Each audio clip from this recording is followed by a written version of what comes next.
کیا آپ نے کبھی اپنے مرحوم والدین کی مغفرت اور درجات کی بلندی کے بارے میں سنجیدگی سے سوچا ہے؟ ہمارے دلوں میں والدین کی محبت رچی بسی ہوئی ہے، لیکن ان کے انتقال کے بعد ہم ان کے لیے کیا کر سکتے ہیں؟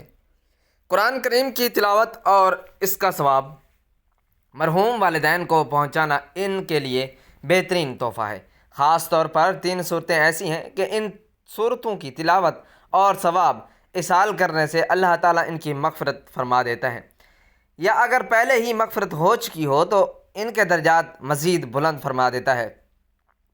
کیا یہ خیال آپ کے دل کو جنبش نہیں دیتا کہ چند منٹ کی تلاوت آپ کے والدین کے لیے ہمیشہ کی راحت بن سکتی ہے؟ ناظرین محترمہ، آج کی اس معلوماتی ویڈیو میں ہم آپ کو بتائیں گے کہ جو شخص قرآن پاک کی ان 3 صورتوں کو یکجا پڑھ کر ثواب اپنے والدین کو پہنچاتا ہے، وہ والدین کے لیے رحمت اور بخشش کا وسیلہ بنتا ہے۔ اگر اللہ نے پہلے ہی ان کی مغفرت کر دی ہے تو یہ عمل ان کے درجات میں اضافے کا سبب بنتا ہے۔ یہ والی دین کی خدمت کا تسلسل اور ایسا تحفہ ہے جس کی مثال نہ ہی۔ ایک لمحے کو رک کر سوچیں، کیا ہم چاہتے ہیں کہ ہماری اولاد کے لیے ایک ایسا عمل کرے؟ اگر ہاں تو ہمیں آج ہی یہ نیکی اپنے والدین کے لیے کرنی چاہیے تاکہ آنے والی نسلیں بھی ان کو اپنائیں۔ نبی کریم صلی اللہ علیہ وآلہ وسلم کی سیرت ہمیں والدین کے احترام اور ان کے لیے دعا کی اہمیت سکھاتی ہے۔ ایک صحابی حضور صلی اللہ علیہ وآلہ وسلم کے پاس آئے اور دریافت کیا کہ ان کی والدہ کے انتقال کے بعد کون سا صدقہ افضل ہے؟ آپ صلی اللہ علیہ وآلہ وسلم نے فرمایا کہ پانی پلانا بہترین صدقہ ہے۔ چنانچہ انہوں نے کنواں کھدوایا اور اپنی والدہ کو ایصال ثواب کیا۔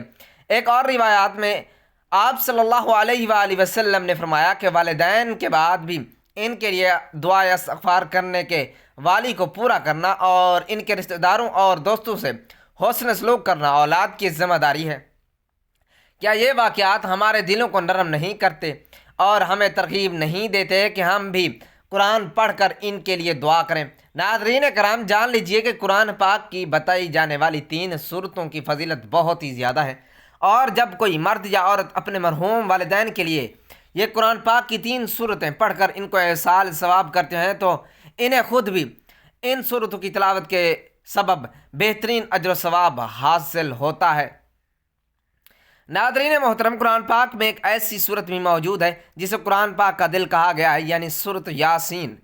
سورۃ یاسین کی تلاوت کرو۔ روحانی اثرات کا تذکرہ کرتے ہوئے یاد رکھیں کہ یہ قرآن کی مکی صورت ہے جس میں اللہ کی وحدانیت، نبوت کی صداقت اور قیامت کا یقین پر اثر انداز میں بیان ہوا ہے۔ یہ صورت مختصر اور پرتاثیر جملوں کے ذریعے دلوں کو جھنجھوڑتی ہے۔ اگر بعض لوگوں نے اس صورت کے بارے میں محض فضائل منسوب کیے ہیں، علماء نے واضح کیا ہے کہ ایسی روایات معتبر نہیں۔ ان کے لیے باوجود اس صورت کی تلاوت بذات خود قرآن کی عظمت اور آخرت کی یاد دہانی کراتی ہے۔ کیا آپ نے رات کے پرسکون لمحات میں سورۃ یاسین تلاوت کر کے اپنے والدین کے لیے بخشش کی دعا مانگی ہے؟ یہ عمل نہ صرف ان کے لیے رحمت کا باعث ہو سکتا ہے بلکہ آپ کے اپنے دل کو بھی سکون اور امید سے بھر دیتا ہے۔ ایصال ثواب کے فضیلت کو مزید واضح کرنے کے لیے آپ تصور کریں کہ ایک بیٹا تنہائی میں بیٹھا قرآن کھولے اپنے مرحوم والدین کی یاد میں آپ فدا ہو رہا ہے۔ وہ الفاظ جو اس کے لبوں سے نکلتے ہیں، اللہ اس کے والدین کی مغفرت کے لیے ان آسمانوں کی طرف اٹھاتے ہیں، یا اس منظر کا تصور آپ کے دل کو نرم نہیں کرتا؟ کیا یہ سوال ذہن میں نہیں آتا کہ ہم یہ عمل کیوں نہ کریں؟ قرآن پاک کے 3 ایسی صورتیں ہیں کہ اگر ان کو ایک ساتھ پڑھ کر مرحوم والدین کو ثواب ایصال کیا جائے تو مجموعی ثواب کا ایصال والدین کے لیے بہت بڑا تحفہ ہے۔ اس موقع پر محبت بھرے انداز میں کہیں کہ آپ والدین کو قرآن کا نذرانہ پیش کریں اور اللہ سے ان کی مغفرت کی دعا کریں۔ کبھی تنبیہ کے انداز میں یاد دلائیں کہ ہماری زندگی مختصر ہے، والدین کی خدمت ان کے لیے ایصال ثواب میں دیر نہ کریں، اور کبھی نصیحت کے طور پر کہ یہ 3 صورتیں پڑھ کر ثواب پہنچانا والدین کے لیے ایسی روشنی ہے جو ان کی قبر کو منور کر دیتی ہے۔ ناظرین محترم، سورۃ الملک اللہ تعالیٰ کی بادشاہی، قدرت اور ربوبیت پر مشتمل ہے۔ اس صورت میں انسان کو اس کی حقیقت یاد دلائی جاتی ہے اور بتایا جاتا ہے کہ زندگی اور موت کا نظام اللہ کے اختیار میں ہے۔ مستند روایات میں آیا ہے کہ یہ صورت اپنے پڑھنے والے کی شفاعت کرتی ہے، قبر کے عذاب سے نجات کا ذریعہ بنتی ہے۔ حضرت ابو ہریرہ رضی اللہ تعالیٰ عنہ سے روایت ہے کہ رسول اللہ صلی اللہ علیہ وآلہ وسلم نے فرمایا، قرآن کی ایک صورت جس میں 30 آیات ہیں ایک شخص کے لیے سفارش کرتی ہیں یہاں تک کہ اسے بخش دیا جاتا ہے، وہ سورۃ الملک ہے۔ مزید فرمایا گیا کہ جو اس صورت کو ہر رات پڑھتا ہے اللہ تعالیٰ اسے قبر کے عذاب سے محفوظ رکھتا ہے۔ کیا یہ فضیلت سن کر ہمارے دل میں یہ خواہش نہیں جاگتی کہ ہم اسے اپنے والدین کے لیے پڑھیں؟ جب ایک بیٹا یا ایک بیوی رات سونے سے پہلے خاموشی سے دل ہی دل میں سورۃ الملک کی تلاوت کرتی ہے، اس طرح کہ سورت پڑھتے وقت اس کی ہر آیت کے اختتام پر وہ اپنے والدین کی مغفرت اور عذاب قبر سے بچاؤ کی دعا کرتی ہیں۔ اس دوران وہ خود سے سوال کرتی ہے، کیا میری یہ مختصر سی کوشش میرے والدین کی قبر کو باغ جنت بنا سکتی ہے؟ اور پھر ایمان اور یقین سے اسے رب سے التجا کرتی ہے۔ تو ناظرین کرام، یقین کریں کہ اپنے فوت شدہ والدین کے لیے اس کی محبت اور عزم کو دیکھتے ہوئے اللہ سبحانہ و تعالیٰ اس کی کوشش کو رائگاں نہیں جانے دیتے۔ عالم برزخ میں لوگ حیران ہوتے ہیں کہ ہمارا فلاں ساتھی کا درجہ بلند کیسے ہو گیا۔ ایسے والدین خود بھی خوشگوار حیرت میں مبتلا ہوتے ہیں کہ ہمارا درجہ اچانک کیوں کر بلند ہو گیا۔ پھر ان کے استفسار پر فرشتے انہیں بتاتے ہیں کہ آپ کے فلاں بیٹا یا فلاں بیٹی نے آپ کے لیے اللہ سبحانہ و تعالیٰ کے حضور صدق دل سے دعا کی تھی، جسے اللہ سبحانہ و تعالیٰ نے قبول فرما لیا ہے، اور اس طرح سے آپ کا درجہ بلند کر دیا گیا ہے۔ تو وہاں موجود قریبی ساتھیوں پر رشک کرتے ہیں کہ اللہ نے انہیں ایسی نیک اولاد سے نوازا ہے جو ان کی وفات کے بعد ان کے لیے دل کی گہرائیوں سے بخشش و مغفرت کی دعائیں کر رہے ہیں، جن کے سبب اللہ تعالیٰ عالم برزخ میں ان کے درجات بلند کرتا ہی چلا جاتا ہے۔ ناظرین کرام، دعا تو ہم ویسے بھی اپنے مرحوم والدین کے لیے کر سکتے ہیں، لیکن جب ہم قرآن پاک کی ان 3 صورتوں کی تلاوت کرنے کے بعد اللہ کے حضور دعا کے لیے دست ادب بلند کرتے ہوئے، تو پھر اس اصل قرآن کی یہ صورتیں بھی اس کار خیر میں گواہ ہو جاتی ہیں اور اللہ کے حضور سفارش کرتی ہیں، یا اللہ پاک تیرا یہ بندہ تیرے حضور دل کی گہرائیوں سے اپنے مرحوم والدین کے لیے دعا کر رہا ہے، اس کی دعا کو قبول و منظور فرما کر اس کے والدین کی بخشش فرما دے۔ لہٰذا ایسی دعائیں شرف قبولیت حاصل کر لیتی ہیں۔ محترم ناظرین، اس صورت کی تلاوت کو اپنا معمول بنائیں اور اسے اپنے مرحومین کے لیے ارسال کریں۔ آئیں اب جانتے ہیں کہ تیسری صورت کون سی ہے کہ جس کے تلاوت مرحوم والدین کی بخشش مغفرت کے لیے عظیم تحفہ ثابت ہو سکتی ہے۔ ناظرین محترم، قرآن پاک کی ایک ایسی سورہ مبارکہ جس کی صرف ایک بار تلاوت کرنے سے 1/3 قرآن کی تلاوت کا ثواب اللہ تعالیٰ عطا فرماتا ہے۔ جی ہاں ناظرین، سورۃ الاخلاص ایک مختصر صورت ہے، لیکن اس کا پیغام انتہائی جامع اور عظیم الشان ہے۔ اس میں اللہ تعالیٰ کی وحدانیت، سمجھ اور بے نیاز ہونے کا اعلان ہے۔ صحیح روایات میں آتا ہے کہ سورۃ الاخلاص قرآن کے 1/3 کے برابر ہے اور اس سے بار بار پڑھنا ہے اللہ تعالیٰ اس سے محبت فرماتا ہے۔ ایک روایت کے مطابق ایک صحابی ہر نماز میں سورۃ الاخلاص پڑھتے تھے۔ کسی نے ان سے اس کی وجہ پوچھی تو انہوں نے جواب دیا، میں اس سورت سے محبت کرتا ہوں۔ رسول اللہ صلی اللہ علیہ وآلہ وسلم نے فرمایا، اس محبت نے تمہیں جنت کا حقدار بنا دیا ہے۔ اس واقعے سے معلوم ہوتا ہے کہ سورۃ الاخلاص کی تلاوت نہ صرف ثواب کا باعث ہے بلکہ اللہ کی محبت اور جنت کی ضمانت بھی بن سکتی ہے۔ کیا یہ علم ہمارے دل کو نہیں جھنجھوڑتا کہ ہم اپنے مرحومین والدین کے لیے بھی اس صورت کا تحفہ پیش کریں؟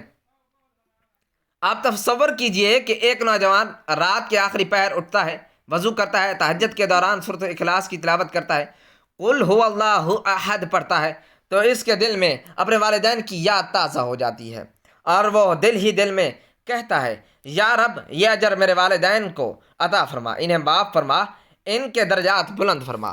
یقین کیجئے کہ والدین کی بخشش و مغفرت کی دعا کے لیے اس سے بہتر لمحات اور نہیں ہو سکتے۔ یہ عمل نہایت ہی آسان اور مؤثر ہو سکتا ہے۔ اگر آپ چاہیں کہ آپ کے والدین کی آخرت سنور جائے تو ان تین صورتوں کی تلاوت کو معمول بنا لیں، کبھی جذباتی انداز میں تو کبھی سرگوشی کے انداز میں۔ یہ صورتیں والدین کے لیے تحفے کا گلدستہ ہیں جو ان کی روح کو خوشی اور سکون پہنچاتا ہے۔ دنیا کی مصروفیات ہمیں غافل نہ کریں، اپنے والدین کے لیے وقت نکالیں اور قرآن کے اس تحفے کو ان تک پہنچائیں۔ نبی کریم صلی اللہ علیہ وآلہ وسلم کی حدیث مبارکہ سے ثابت ہے کہ جب اولاد اپنے والدین کے لیے بخشش و مغفرت کی دعائیں کرنا چھوڑ دیتی ہے تو اللہ تعالیٰ کی رحمت بھی ایسی اولاد سے اپنا منہ موڑ لیتی ہے۔ حضرت عثمان بن عفان رضی اللہ تعالیٰ عنہ کا یہ قول ہے کہ اگر ہمارے دل پاک ہوتے ہیں تو ہم کبھی قرآن سے سیر نہ ہوتے۔ یا حضرت ابن مسعود کا یہ فرمان ہے کہ جو شخص قرآن کی کوئی سورت پڑھتا ہے اور اس پر عمل کرتا ہے، قیامت کے دن وہ سورت اس کی سفارش کرے گی۔ آپ ان قول کے ساتھ یہ سوال کر سکتے ہیں کہ اگر قرآن کی ایک سورت ہماری سفارش کر سکتی ہے تو کیا ہم اسے اپنے والدین کے حق میں کیوں نہ پڑھیں؟ ایک اور ایمان افروز واقعے میں حضرت ابو ہریرہ رضی اللہ تعالی عنہ کی والدہ کا ذکر آتا ہے۔ ابتدا میں وہ اسلام قبول نہیں کر رہی تھی، مگر حضرت ابو ہریرہ دن رات کے ان کے لیے دعا کرتے اور حضور صلی اللہ علیہ وآلہ وسلم سے بھی دعا کی درخواست کی۔ بالآخر اللہ تعالیٰ نے ان کے دل کو نرم کر دیا اور ایمان لے آئی۔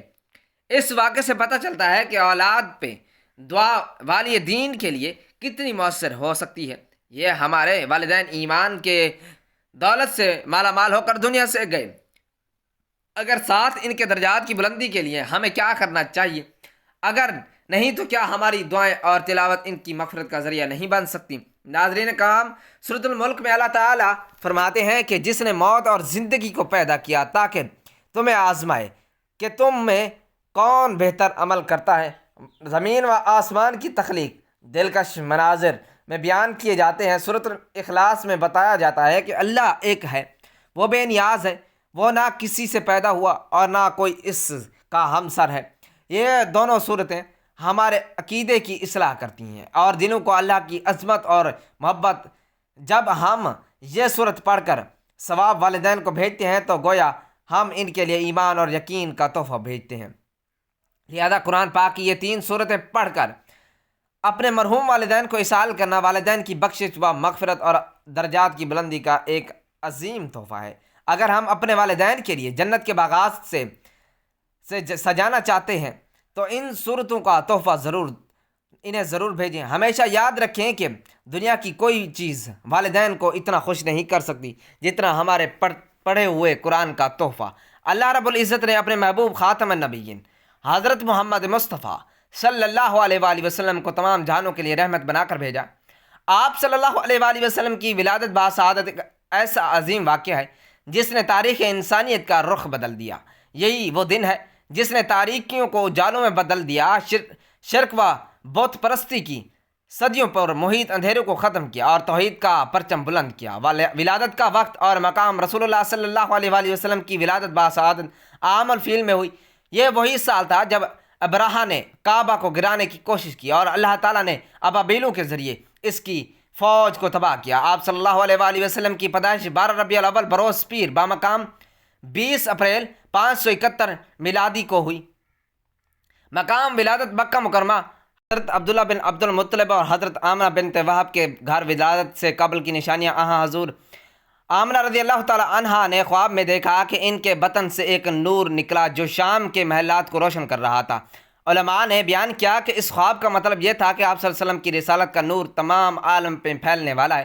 یہودی علماء اور اہل کتاب کو بھی تورات و انجیل میں نبی آخر الزمان صلی اللہ علیہ وآلہ وسلم کی ولادت کے آثار اور بشارتیں موجود تھیں۔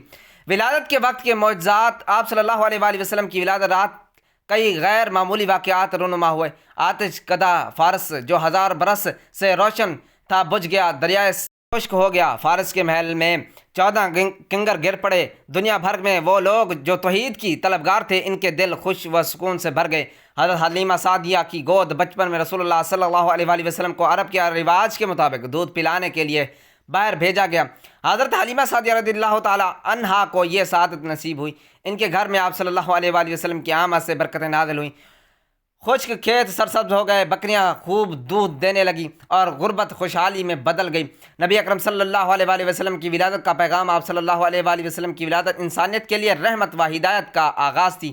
جہالت کا خاتمہ ہوا، ظلم و جبر کی جگہ عدل و انصاف قائم ہوا، عورتوں کو عزت ملی، غلاموں کو آزادی کا حق ملا، انسانوں کو انسانیت کا شعور نصیب ہوا۔ اللہ تبارک و تعالیٰ سے دعا ہے کہ نیکی کی بات کو سننے، سمجھنے اور اس پر عمل کرنے کی توفیق اور طاقت اور توفیق مرحمت فرمائے، آمین یا رب العالمین۔ محترم ناظرین، آخر میں درخواست ہے کہ ہماری آج کی اس معلوماتی ویڈیو کو لائک اور شیئر کر دیجیے، اور اللہ ہم سب کا حامی و ناصر ہو۔